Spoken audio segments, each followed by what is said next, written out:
কিন্তু স্বর্গে একটা অসুবিধা আছে, সেই অসুবিধাটার জন্য আপনারাই বিচার করবেন যে আপনারা স্বর্গে যাবেন কিনা। স্বর্গে, সঞ্জয় বাবু, স্বর্গে একটা অসুবিধা আছে, সেটা হচ্ছে কি, যে যেই পরিমাণ আপনার ক্ষুধা লাগবে স্বর্গের দেবতারা এই পরিমাণ আপনাকে খেতে দেবে না।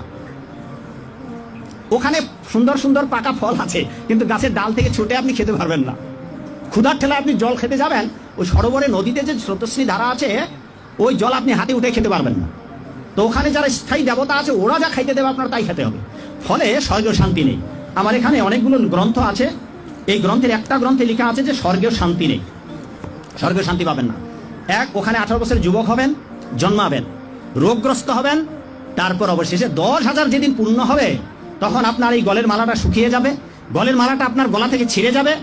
সঞ্জয় বাবু, দীপক বাবু, 10,000 বছর পূর্ণ হলে আবার স্বর্গেতে মারা যাবে।